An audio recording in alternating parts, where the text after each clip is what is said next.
Welcome to the Deep Dive. Today, we're really jumping into a critical situation, the Israel-Iran conflict, specifically looking at this major escalation that's unfolded right around June 14th, 2025. Yeah, things have moved fast. They really have. And this exploration is based entirely on the source material you've shared with us. It's quite a detailed analysis, covering the latest blows, who's backing whom, the U.S.'s tricky position. A nuclear question underneath it all. Exactly. Right. And the risks of it spreading, plus the economic fallout, which is, already being felt. Right. So our goal here is to kind of unpack the core insights from this analysis, cut through the noise a bit, and give you a clear picture of this really complex and, frankly, dangerous standoff. And fundamentally, what the analysis points to, the real driver behind these recent events, is Israel's unwavering determination to stop Iran getting nuclear weapons. That's the engine here. Okay, let's start right there with the immediate trigger. The source material dives straight into the event around June 14th. What exactly happened? So the analysis details this operation Israel launched on June 12th. Operation Rising Lion, it's called. Described as a pretty large-scale aerial attack. Rising Lion. Okay, and what were they hitting? What were the targets mentioned in your source? Key targets were Iranian nuclear facilities. Natanz, the enrichment plant specifically, but also wider military infrastructure. Natanz took a direct hit. Yeah, the strike apparently destroyed the above-ground plant there, and there was also damage reported at facilities in Isfahan and Fordo. And these are critical sites for Iran's program. Absolutely. These are the places, as the source notes, where Iran's been enriching uranium. Potentially, pushing towards weapons-grade levels. That's the core concern. And tragically, the source mentions casualties. Who was targeted personally? Yes. The material lists senior leaders from the IRGC, that's the Islamic Revolutionary Guard Corps. Hussein Salami is named. Wow, Salami. And also prominent nuclear scientists, people like Faridun Abbasi and Mohammad Taranchi. So significant figures. A strike like that, it couldn't go unanswered. How did Iran hit back, according to the source? They responded fast. June 13th, the analysis says, Iran launched ballistic missile strikes. Aimed where? Targeting Israeli military bases, but also civilian areas. Tel Aviv and Jerusalem are mentioned specifically. And the outcome of that retaliation? The source reports at least 3 people killed, dozens injured. Israel's Iron Dome system intercepted a lot of the missiles, but definitely not all of them. Damage was reported on the ground. The rhetoric after this exchange must have been intense. What were the leaders saying? Oh, absolutely. Predictably heated. Iran's supreme leader, Ayatollah Khamenei, promised a, quote, crushing response. And now who? Israel's Prime Minister Netanyahu warned of further strikes. So, classic escalation language from both sides. Anyone else weigh in? International bodies? Yeah, the source mentions the IAEA, the International Atomic Energy Agency. They confirmed no radiation leaks at Natanz after the Israeli strike, which is obviously important. That's a relief. It is. But they also urged immediate restraint from everyone involved, and they specifically noted that nuclear facilities really shouldn't be targets in conflict. They're civilian sites. A crucial point. Okay, so this isn't just Israel and Iran in isolation. Your source material maps out the web of alliances. Let's start with Israel's side. Who's supporting them? Right. The analysis explains this is driven by a mix of things, strategic interests, definitely, but also a shared worry about Iran's influence spreading across the region. And who are the key players named? Well, no surprise. The United States is the primary backer. The analysis details, significant military aid, intelligence sharing. Direct help, too. Yes, direct defensive support, like deploying warships and, crucially, helping intercept those Iranian missiles on June 13th. But the U.S. isn't just writing a blank check, are they? No, and that's a key nuance the source highlights. Yeah. The U.S. also urged Israel to kind of pull back, to avoid escalating further. So they're trying to walk this very fine line. Interesting. Who else is mentioned? Key European nations, the UK, France, and Germany. They're providing diplomatic and military support. The source notes the UK actually increased its defense spending in response. And they were aligned on the diplomatic front, too. Yes. All 3 backed that June 12th IAEA resolution censuring Iran over its nuclear activities. What about closer to home, Middle Eastern states? Yeah, this is interesting. The source mentions Saudi Arabia and the UAE providing covert support, mostly intelligence sharing, it seems. Driven by their own issues with Iran. Exactly. Their concern over Iran and its proxies. And Jordan has also mentioned they apparently helped with missile defense during those Iranian attacks. Okay, so a fairly broad coalition in different ways supporting Israel. What about Iran? The source suggests their support is maybe more limited, internationally at least. That seems to be the assessment, yes. The core state-level support, according to the analysis, comes from Russia. How's that? Diplomatic cover, mainly. Plus a history of supporting Iran's nuclear program.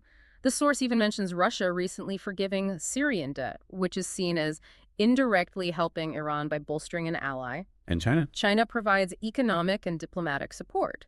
The source frames this partly as, pushing back against U.S. influence, but also helping Iran weather sanctions. Beyond states, though, Iran has other levers, right? A very significant part of their network, yes. The non-state actors, what's often called the axis of resistance. Like who? The analysis lists groups like Hezbollah in Lebanon, the Houthis down in Yemen, Hamas in Gaza, various Iraqi militias, all get Iranian backing. And they're active in this conflict. Definitely. The source specifically mentions Houthi missile strikes aimed at Israeli ports, for example. In Syria, where does it fit? It's complicated. The source notes the current transitional government there is trying to keep some distance, publicly anyway. But Iranian-backed militias are still very active inside Syria. Let's zoom back in on the United States for a second. Your source depicts them as, Israel's #1 ally, but also really trying hard to stop this blowing up into a full-blown regional war. How are they managing that balancing act? Well, the analysis points to diplomatic efforts under the Trump administration. Apparently, they've been in these indirect talks with Iran, with Oman acting as a go-between. Trying to broker a deal on the nuclear program. Exactly, aimed at curbing the program. The source even says there was a deadline, June 12th, 2025, for some kind of agreement. And what was the outcome of those talks? Well, according to the source, Iran wasn't keen on direct talks. And then, with Israel's big strikes happening right around that deadline, it basically stalled the whole effort. So diplomacy hit a wall. Seems like it, for now. And the analysis comes back to the U.S. actions during Iran's missile attack on the 13th. They helped shoot down missiles. Defensively. Right, defensively. But they made a point, the source says, of not joining in any offensive actions by Israel, which really underlines that balancing act you mentioned. The source also mentioned a direct warning from President Trump. Yes, a warning to Iran, saying there'd be, quote, brutal consequences if a deal isn't reached. Strong language. Are there other signs the U.S. is worried about things escalating? The analysis points to things like evacuating some U.S. diplomats from Iraq and military families from elsewhere in the region, signals, that they take the risk seriously. So, summing up the U.S. strategy based on your source. It looks like trying to give Israel strong backing while also leaning hard on Iran through diplomatic pressure. The source mentions arms transfers too, like bunker buster bombs for Israel. As leverage. Seen partly as leverage, yeah. Although the analysis adds a critical caveat. These specific bombs probably aren't powerful enough to take out Iran's deepest, most fortified nuclear sites like Fordo. Which brings us right back to the core issue of the nuclear question. Your source material gets into why Israel is so vehemently opposed to Iran getting the bomb, especially when, as the source notes, Israel itself is widely believed to have nukes. It even mentions the hypocrisy critique. Exactly, and the analysis doesn't shy away from that complexity. It states clearly Israel is widely thought to have maybe 100 to 500 nuclear warheads. But they don't admit it. No, it's a policy of deliberate ambiguity.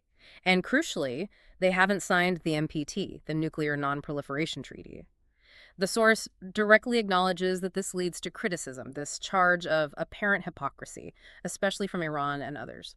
So, given that context, how does the source explain Israel's stance? What are the reasons given? Okay, the analysis breaks it down into several key points. First, and maybe foremost, is existential threat perception. They genuinely see it as life or death. Yes, Israel views a nuclear Iran as a direct threat to its actual survival. The source cites Iran's support for groups like Hezbollah and Hamas, who are openly committed to destroying Israel, plus the rhetoric from Iranian leaders themselves. And the technical capability. Right.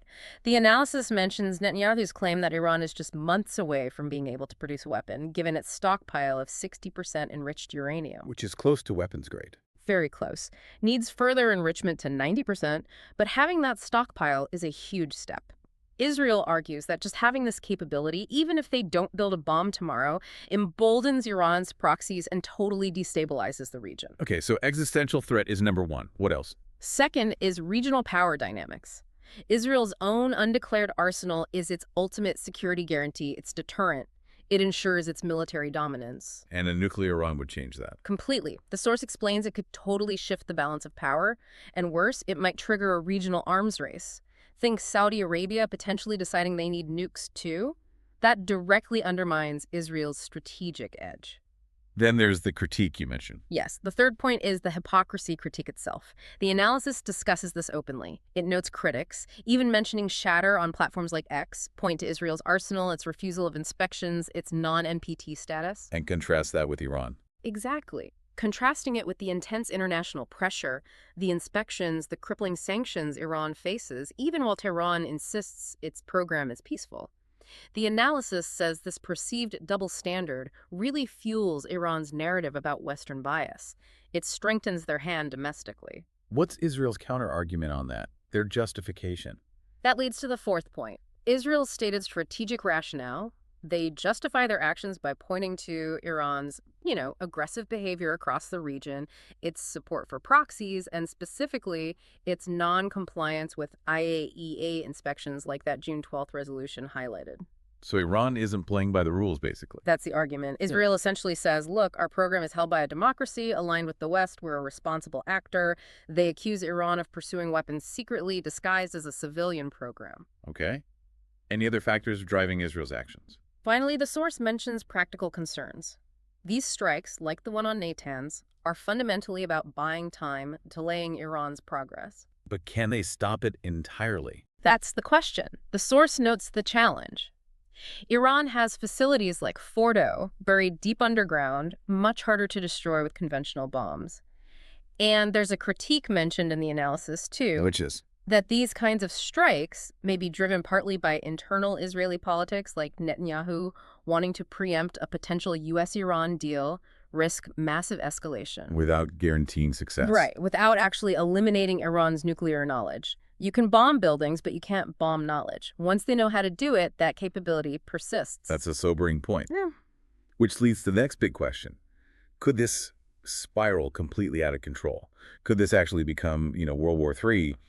The source tackles this risk assessment. It does, and the analysis offers a, let's say, cautiously measured view. It suggests the potential for a full-blown global war starting from this is there, but it's probably limited right now, definitely not zero, though. What's keeping a lid on it, according to the source? What are the containment factors? Well, crucially, the analysis suggests neither Israel nor Iran actually wants an all-out, full-scale war. They both understand the consequences would be catastrophic. Mutually assured destruction, almost, even without nukes on both sides yet. In a regional sense, perhaps. Also, Israel's clear military advantage, especially with U.S. backing, acts as a deterrent. And Iran's own missile capabilities might be somewhat degraded after recent events. Plus, the U.S. and European allies are actively pushing diplomacy precisely because they want to avoid it escalating. Okay, those are the brakes. What about the accelerators, the escalation risks? There are definitely some serious ones. Iran has made threats about targeting U.S. bases in the region or trying to shut down the Strait of Hormuz. The oil choke point. Exactly. That handles a huge chunk of global oil. Yeah. Any move like that could immediately pull in Gulf states and Western navies. And the great power dimension. That's another major risk factor highlighted. You've got Russia and China supporting Iran versus the U.S. and NATO backing Israel. It creates this dangerous standoff dynamic. And the risk of just screwing up. Miscalculation. Yeah, the source explicitly mentions this. Imagine an Iranian attack accidentally hitting a U.S. ship and causing mass casualties. Or an Israeli strike hitting Iran's main oil export terminals. Things could spin out of control very fast. So what about the global implications? Is a regional war the more likely bad outcome rather than global? That seems to be the assessment in the source material. A major regional war is more probable than a World War III scenario, and it's but having nuclear-capable states involved, Israel now, potentially Iran later, and the major world powers lining up on opposite sides, it seriously raises the stakes. So World War III would require direct fighting between the U.S. and Russia or China? Yes, that seems to be the threshold. And the analysis suggests all those major powers are actively trying to avoid that direct confrontation right now. Okay, let's shift gears slightly. Beyond the military clashes and geopolitics, this conflict has real economic consequences, right? Rippling outwards. The source details some of these. Oh, absolutely. It makes it very clear this whole situation is a direct threat to global economic stability. It's not just regional. What are the specific problems highlighted? First, and maybe most obviously, energy market disruptions. The fear is Iran might retaliate by hitting oil facilities in Saudi Arabia or the UAE, or, again, trying to disrupt shipping through the Strait of Hormuz. What would that do to prices? The source suggests it could easily spike oil prices above $80 a barrel. And while OPEC has some spare production capacity, it might not be enough if the disruption lasts a long time. We're already seeing some disruption, aren't we? Yes, point two, the ongoing Houthi attacks. These Iran-backed attacks from Yemen on ships in the Red Sea, supposedly targeting Israeli-linked vessels, but hitting others too. That's snarling up shipping. Hugely. It's already pushed up trade costs significantly. Airlines have suspended flights over the area. Big shipping firms are rerouting tankers all the way around Africa. That adds time and cost, especially for Europe-Asia trade. What about Iran's own economy? That's the third point, Iran's economic strain. The analysis notes Israel's strikes are just piling more pressure on an already struggling Iranian economy. The currency, the ruble, has plummeted against the dollar. The source quotes a rate of over 1 million rials to the dollar. Wow. Yeah. And things like power outages are fueling unrest inside Iran.